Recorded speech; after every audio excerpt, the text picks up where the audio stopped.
What's up, everyone? This is Kenny here from Property Stories. So today we're going to go through another question here from audience. I have a total of 3 years. The question actually goes like this. I have a total of 3 residential SPA and loan with my name now. First property, completed loan repayment. Meaning it's fully paid lah. Second property, tenanted. Got rental agreement and SUDA stamp duty. Settle lah. Third property, still pending repay. Will I still get 30% from my fourth since my second is rental income? The answer is no. Because you see, the secrets, when the banks actually sees the loan, property loan, housing loan, talking about housing loan, when they say 2 housing loan in the secrets, the third one you automatically get 70. It doesn't matter. Doesn't matter whether you have rented out and also rental way above the installment. No, it doesn't work like that. Okay. However, having said that, what you can do, right, is to actually the tenanted property. If I were to be in a situation to get 90%, the second one, I will refinance it to an insurance company. Yeah, I think all of you know which insurance company I'm talking about. If you not know, I think you can thank this person called Rina Chong. Rina, if you're watching this, I think you did a good job spreading the awareness, because if you refinance the second property to the insurance company, you will not appear the secrets. So once you do this, right, after you have refinanced to insurance company, you can see that first one is completed repayment, so it's not counted. Then you only have the one property that's pending repay. Okay, so you only have one property loan in secrets. Of course, the second one you can get 90. That is what happened. So some people argue, say, wow, I know this insurance company is charging me very high fixed rate, because fifth year onwards is like about 5%, I think, 5 or something percent, depends on your scoring. But that one is individual. To me, that is a damn good deal. As long as you get to refinance out and also get 90, I think it's a damn good deal. Okay? But let's just say you die also the one. What other alternatives? There are 2 ways. One is that you refinance to a company. You have a Samir Mahat, you refinance to a company. Most people like you and me, we are lay people, we are Bakang Gaji, we don't have this kind of things, right? So what can you do? You refinance or give it to your spouse. Remember, adik kasih sayang, pindah tanda kasih sayang. Okay? Pindah tanda kasih sayang without taking the loan. You can do that. You can transfer the thing, pindah kasih sayang, then ask your spouse to take the loan. So you remove one property. The core idea is to give one in secrets. Just pindah kasih sayang, that's what. It's considered refinance because there's no S&P involved. However, let's just say this one also cannot. What happens?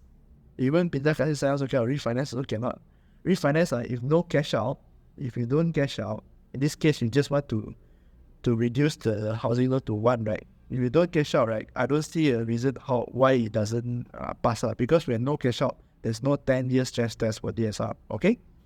If you cash out, only you got 10-year stress test for DSR. If you want to know what is 10-year stress test for DSR, I will be covering it in the next video. In the video further, because about refinancing, everything I will cover. But for now, just understand that if you refinance with cash out and without cash out, with cash out, it's the one that is harder to pass. Okay? So let's just say still cannot pass. Still cannot pass. Can you just sell to your spouse? Sell, you involve S&P. That's the last resort. Sell, you involve S&P. And if the person cannot pass with no cash out, most likely you're going to sell over. So the difference, you have to pay the bank. Okay? But I don't recommend this out. Those that if you want to refinance and cash out, right, then only you do this. For this case, for this person, for this audience, just refinance or sell. I would choose refinance, no cash out. And then the installment will be easier to pass. Maybe the spouse is not eligible. Okay? Family members, you refinance it to your parents, refinance it to your brother or sister. Okay? Until that you get the new house that you want. Then you buy back. Okay? But this one, the arrangement is between your family. Remember when you talk about this kind of things, money kind of things, Remember, it's very sensitive. Family also can become sour. So be careful. Only do this when you are very sure. And once again, please take cue from my lessons. Have an agreement. Yes, family, but please at least have an agreement. Written agreement on what will happen and when you take back on things like that. Okay? Simple agreement will do. Don't involve friend. This one, no friend will help you. Okay? This one, if you really want to do, these are all the things that you can do. But if you still, after all this, the alternatives I given you, you still cannot do, then please, it's not for you. Maybe some other time, alright? Maybe you need to sell off one of the property first. You can sell off, because this one I think just got keys only and rented out. I don't think the price can fetch up. So if you want to sell, so very hard. That's why we suggested the 3 methods. Okay, let's recap. Number 1 is that you can refinance to an insurance company, because the goal here is to reduce the housing loan in case only to 1. So you refinance the insurance company, number 1. Number 2, refinance to a spouse. Okay. Number 3, refinance no cash out. Refinance no cash out. Number 2 is refinance no cash out. Number 3, refinance no cash out, easier to pass.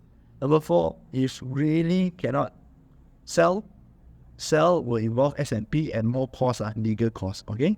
Number 5, maybe it's not time. Maybe it's just not time yet for you. Just let it go. Okay. You can sell to your spouse or sell to the market. Number 4 is sell to the spouse or sell to the market. Number 5, really all the above cannot, then just not for you. Don't force it. Okay. So I hope that helps you to strategize your real estate investment. So this is Kenny here for Property Stories. So that's it. If you need our services, you can check out the Google form below. Fill in the Google form. You got any more questions, email us. And if you have not subscribed, do hit the subscribe button down below. We talk about real estate, personal finance, and business here. Okay.